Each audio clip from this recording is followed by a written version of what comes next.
Well, good morning. Today is the Saturday, July 4th. Happy Independence Day for my American friends. As we begin today, let's pause and consider what we're grateful for. And just let's do that together quietly. And we'll go from there. Gratitude's a great way to establish relational foundations, and it's a foundation for worship as well. So let's do that together.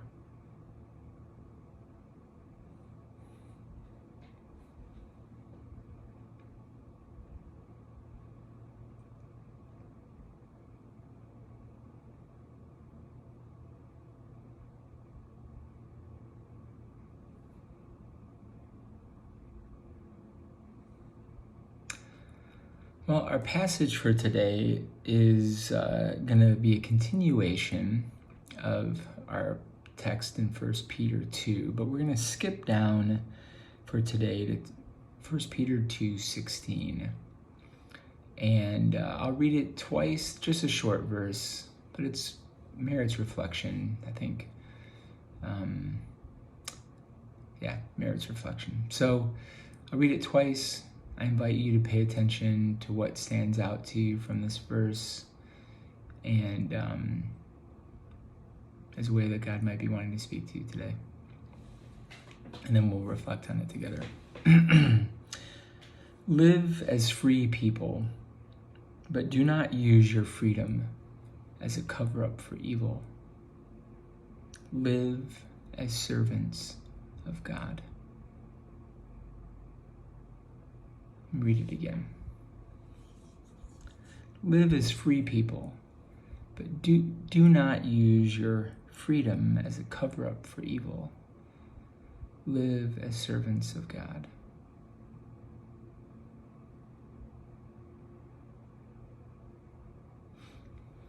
There's a lot of talk of freedom these days, isn't there? Either in the sense of the civil unrest happening with the protests, a right, concern for freedom, an understandable desire and longing for freedom.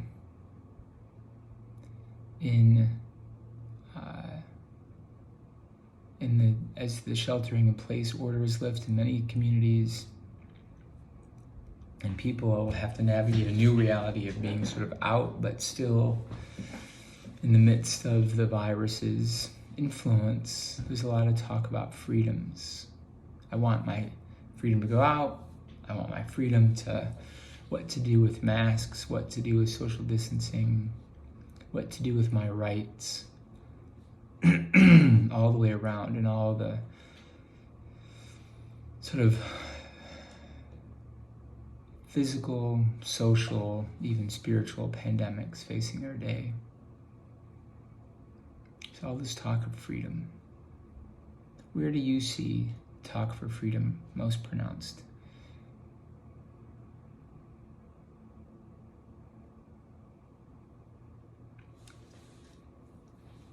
Paul, or Peter here, is a person passionate for freedom as well. Live as free people. Live as free people. That sense of being free is good. That a way of life that's characterized by freedom is good. And yet he says right in the same breath, do not use your freedom as a cover-up for evil.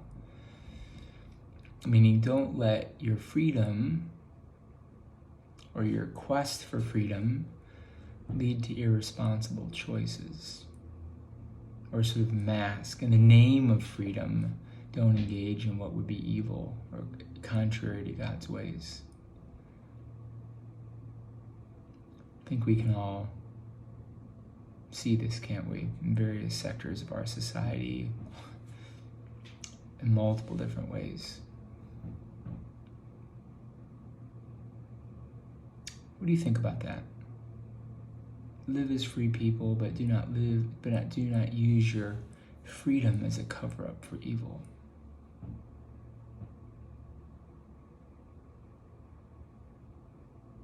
We should be fostering, seeking freedom ourselves and fostering lives of freedom for others. Yet in that, don't use it as an excuse to cover up practices that are contrary to God's best for us.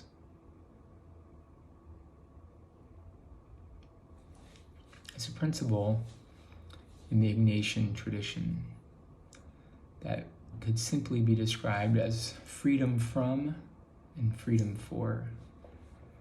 Yes, it's good to seek freedom from oppression, freedom from bondage to sin, freedom from addiction, freedom from,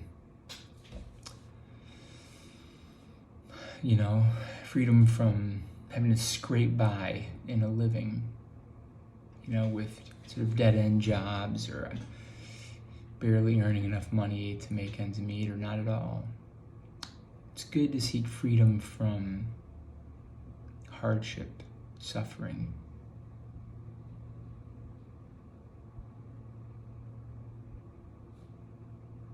It's good to do that. It's a good thing to be, good place to be. And yet, Ignatius reminds us that freedom from is intended more deeply to be a freedom for. Our freedoms are never intended to be simply on their own. They're not an end in and of themselves. That's why our rights, while great, must be tempered with responsibility. Freedom from, to have freedom for purpose, freedom for what's good, freedom for service to others, freedom for a purpose. What freedoms are you enjoying?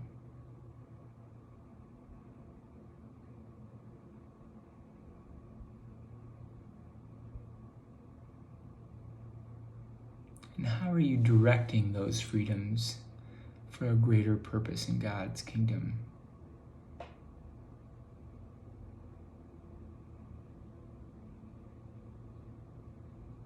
How are you directing those freedoms for the sake of others, to serve others, for the sake of a purpose and a greater good, to live as a servant of God, to seek God's ways, to seek God's purposes, to seek God's kingdom? In what ways are you using your freedoms for the sake of others, for the sake of what's good?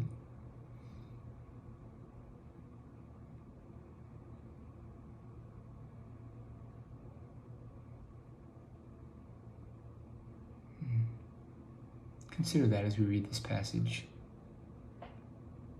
Let me ask this question before that. How do you see Jesus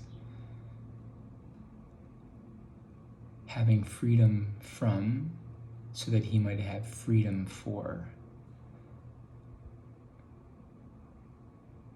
What was Jesus free for? Clearly he was free. He exercised and lived in great freedom. And how did he direct that freedom? What would it look like for you to follow Jesus in that way?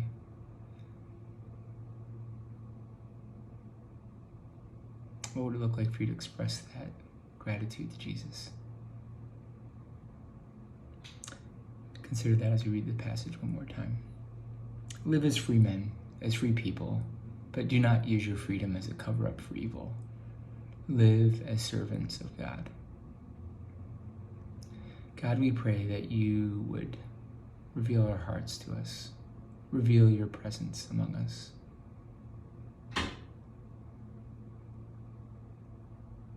That we may live in greater enjoyment of you. Amen.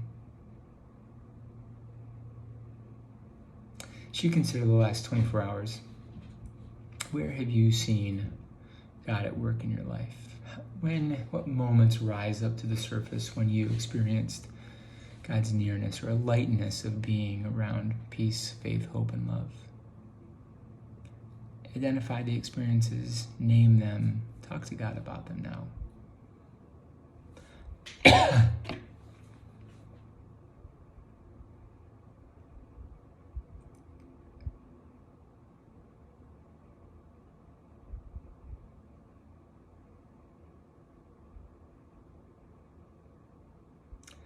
In a similar way, as you think about the last 24 hours,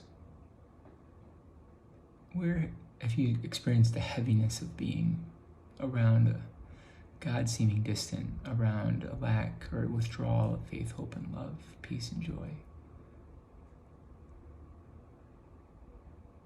Perhaps this holiday season is a difficult one for you. It might be large moments, they might be small. Identify them, name them, and talk to God about them now.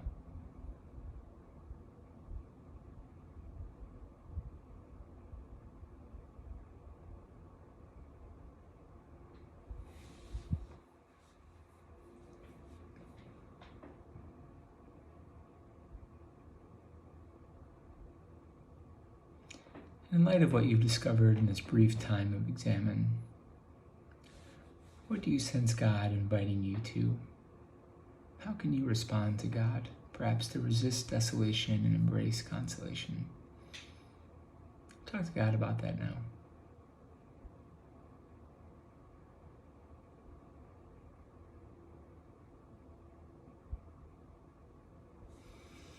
As we close, I invite you to talk to God as you would with a friend about your day today.